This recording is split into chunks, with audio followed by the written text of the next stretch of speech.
आज हम लोग चर्चा भारतीय संविधान के एक महत्वपूर्ण टॉपिक दल बदल कानून की करेंगे।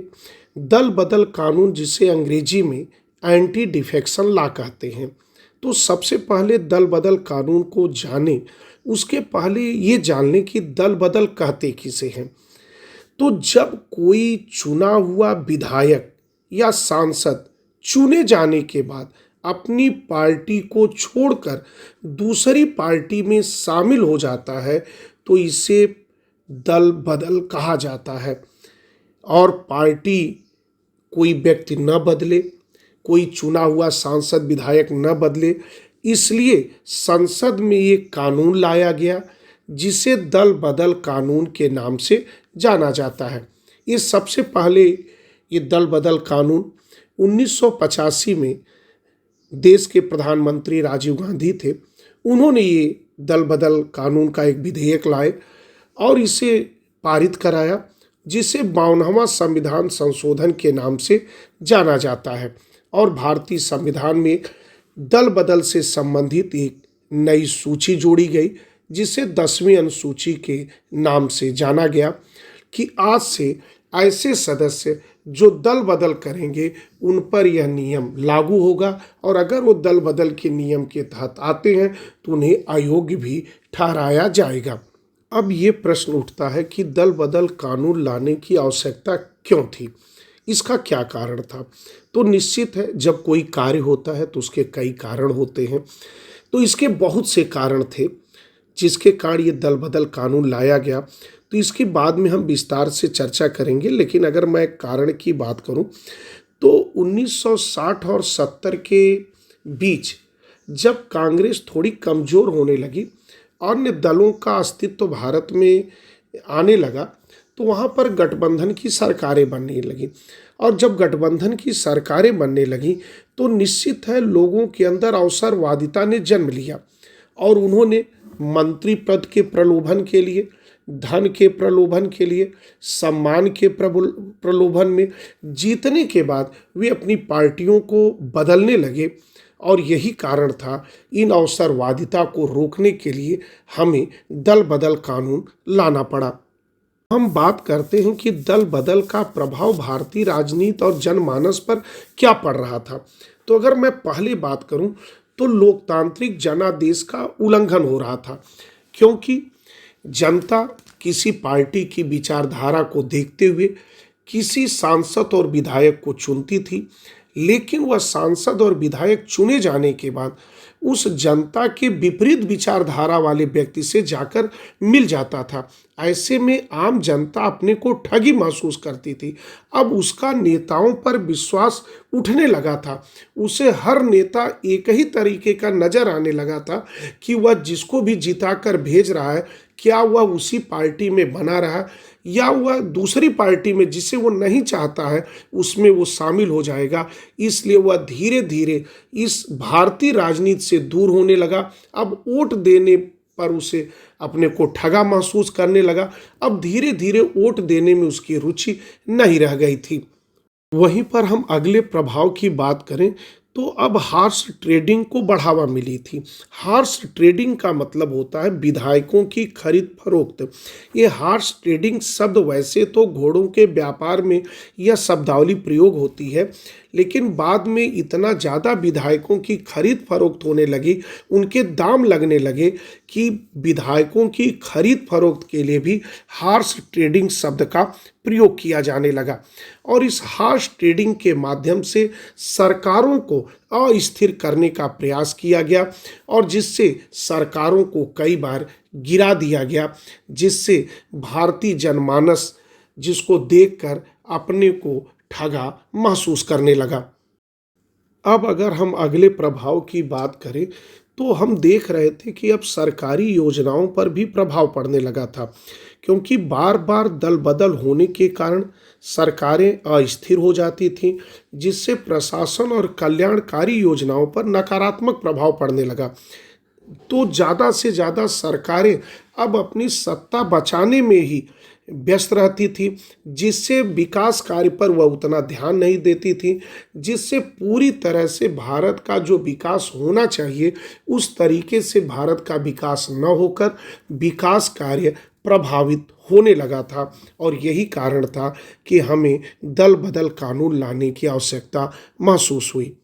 दल बदल की बढ़ती समस्या को देखते हुए हमने देखा कि पूरे भारत में विकास कार्य प्रभावित होने लगा था। जनता अपने को राजनीति से अब दूर रखने लगी थी, वोट देने में अब उसकी रुचि नहीं रह गई थी। ऐसी समस्याओं को देखते हुए 1985 में तत्कालीन राजीव गांधी सरकार ने 52वें संविधान संशोधन के माध्यम से एक दल बदल विरोधी कानून बनाया। इसे संविधान की 10वीं अनुसूची में शामिल किया गया और इस कानून के बनाने का मुख्य उद्देश्य था राजनीतिक स्थिरता सुनिश्चित करना, निर्वाचित प्रतिनिधियों को व्यक्तिगत लाभ के लिए दल बदल करने से रोकना और मतदाताओं के जनादेश की रक्षा करना। यह प्रमुख उद्देश्य था जिसके कारण दल बदल कानून लाया गया।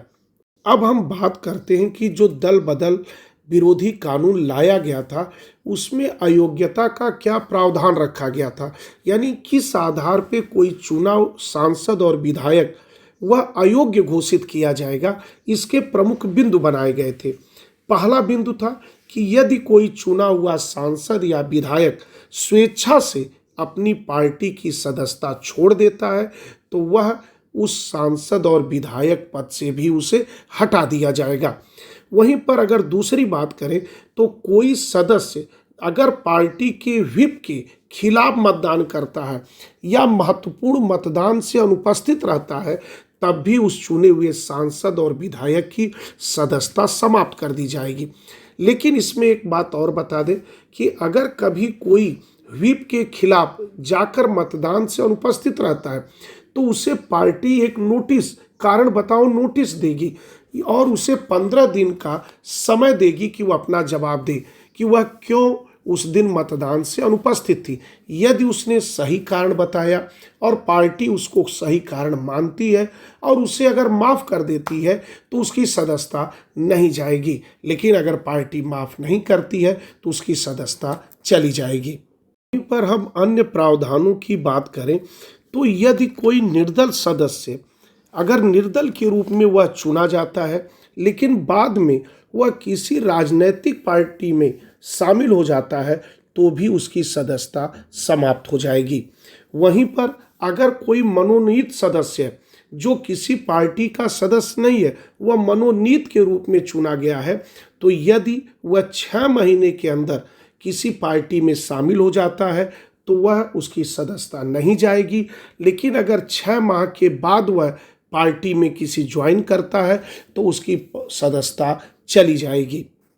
अभी तक हमने बात किया कि किन किन सदस्यों की सदस्यता चली जाएगी और किस आधार पर चली जाएगी, लेकिन इसके कुछ अपवाद भी हैं।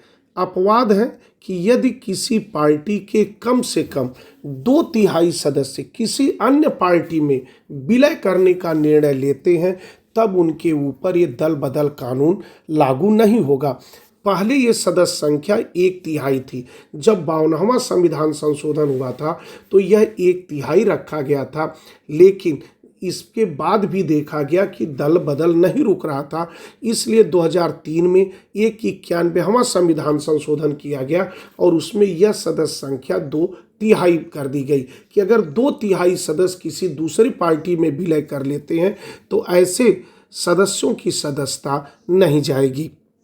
वहीं पर अन्य अपवादों की बात करें तो अगर लोकसभा या विधानसभा का अध्यक्ष इस तरीके से अपने पार्टी से त्यागपत्र देता है तो उसके ऊपर यह दल बदल कानून लागू नहीं होगा, क्योंकि ये माना जाता है कि जो पार्टी का विधानसभा लोकसभा का अध्यक्ष है वह निष्पक्ष रहना चाहिए, तो इसलिए अगर वह अपनी पार्टी की सदस्यता छोड़ता है तो वह इस कानून के दायरे से बाहर रहेगा।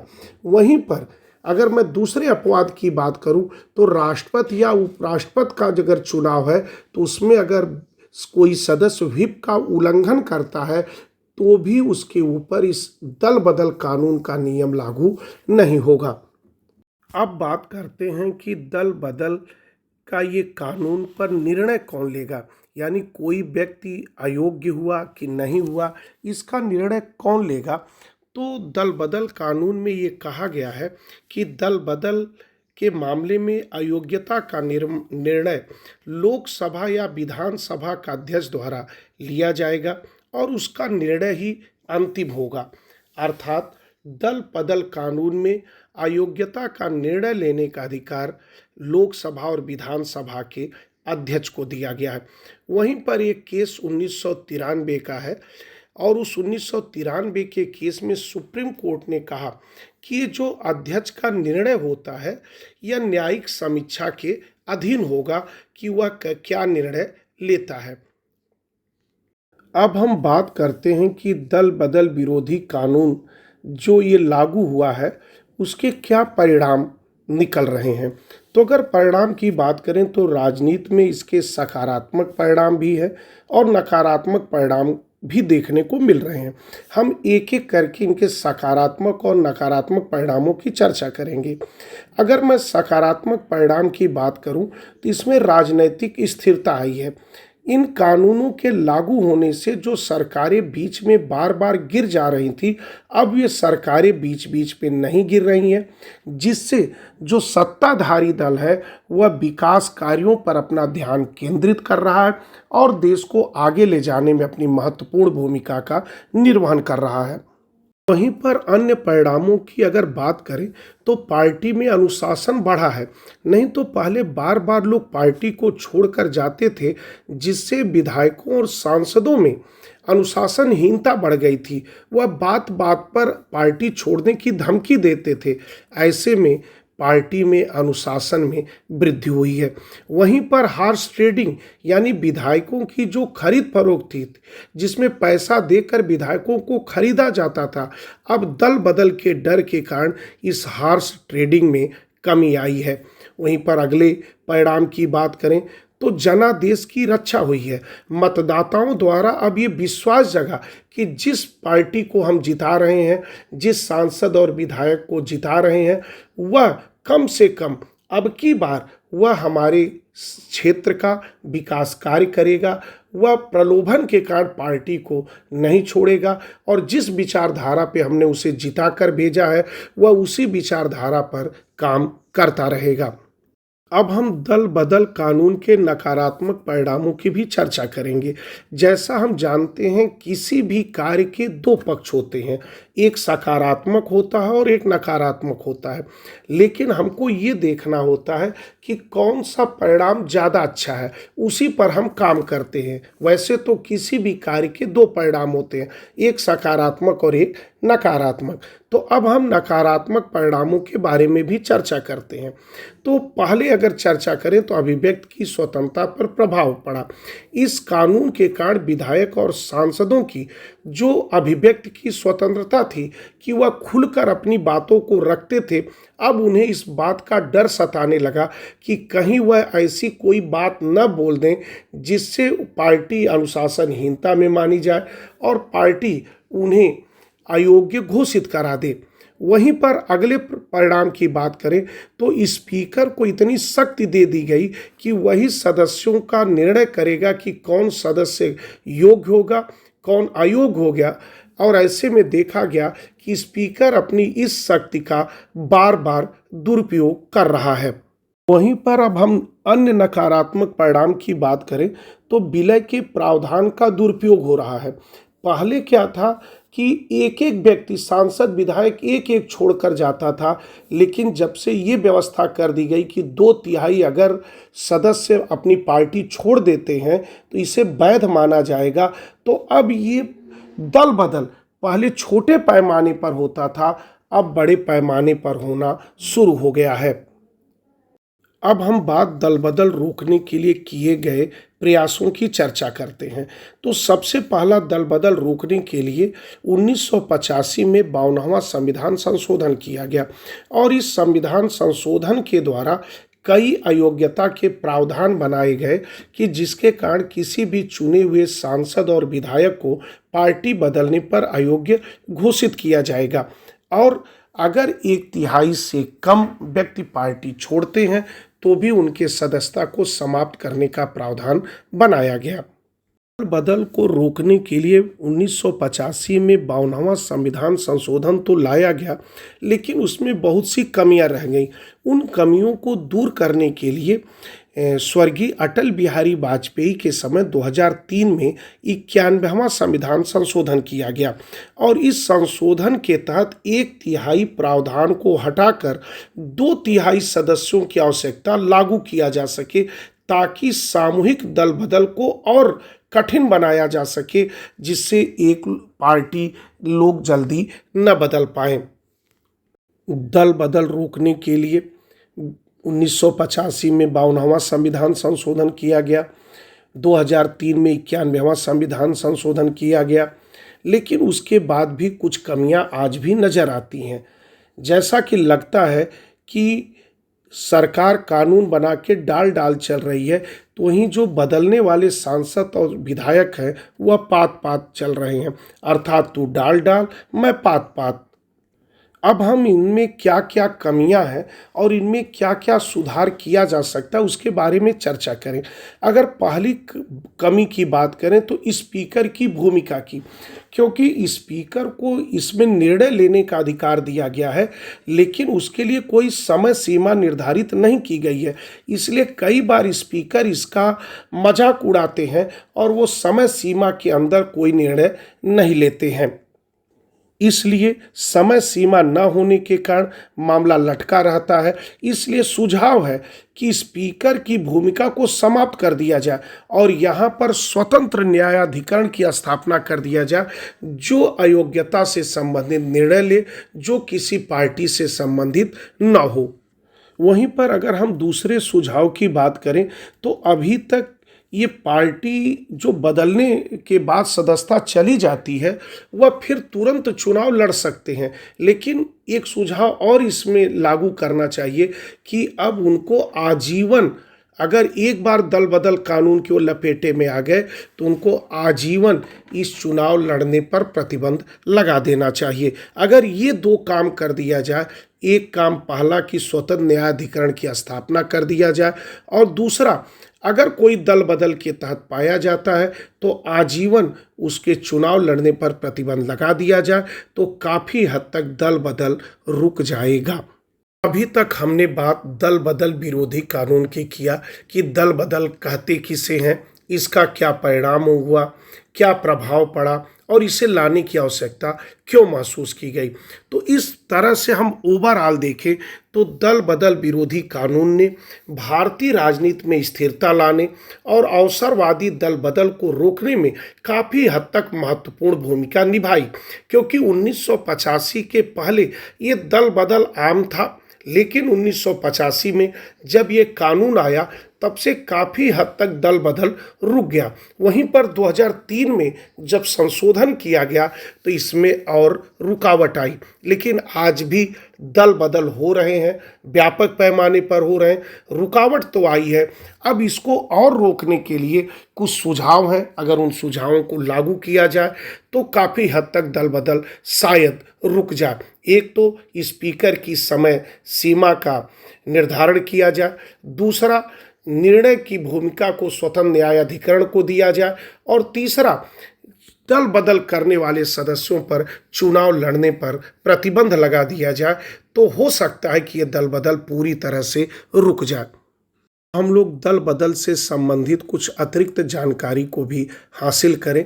अगर मैं बात करूं कि यह दल बदल कानून क्यों लाया गया था, क्यों इतनी चर्चा में आया था, तो एक कहानी है हरियाणा की कि जब 1966 में पंजाब से अलग एक प्रांत बनाया गया हरियाणा, तो 1967 में हरियाणा में चुनाव हुआ और हरियाणा में चुनाव होने के बाद एक गयालाल निर्दलीय विधायक थे जो निर्दल के रूप में चुन कर आए थे, और उस समय सबसे बड़ी पार्टी हरियाणा में कांग्रेस थी, लेकिन उसके पास भी बहुमत नहीं था।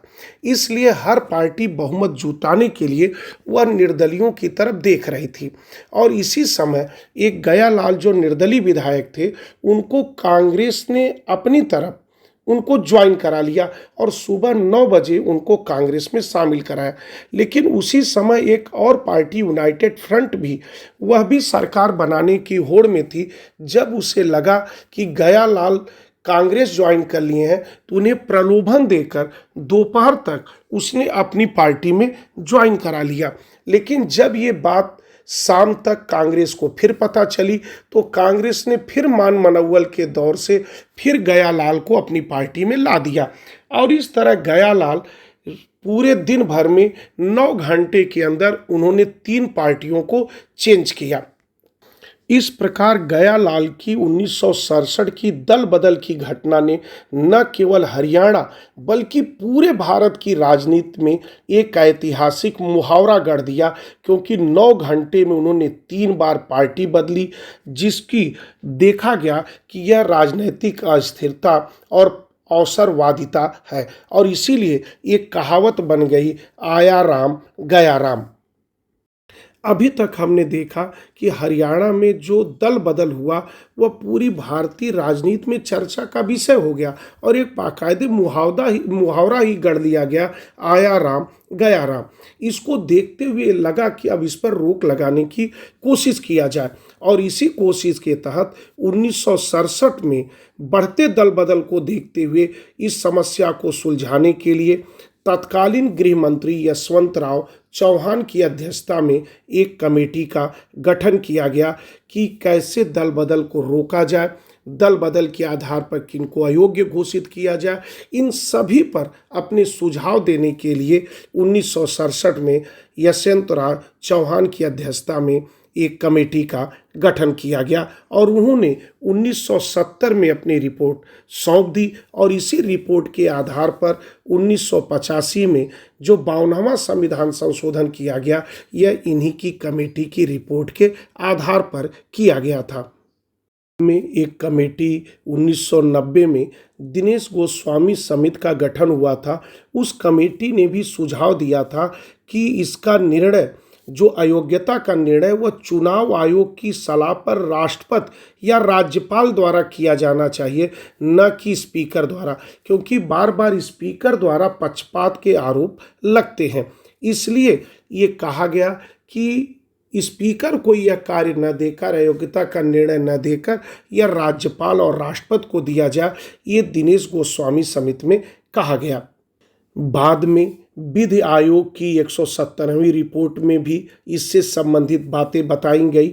वहीं पर बाद में 2002 में न्यायमूर्ति एम.एन. वेंकटचलैया की अध्यक्षता में एक संविधान समीक्षा समिति का गठन हुआ था। उन्होंने भी दल बदल विरोधी कानून में कई कमियां गिनाई थी और उनके लिए सुझाव भी दिया था।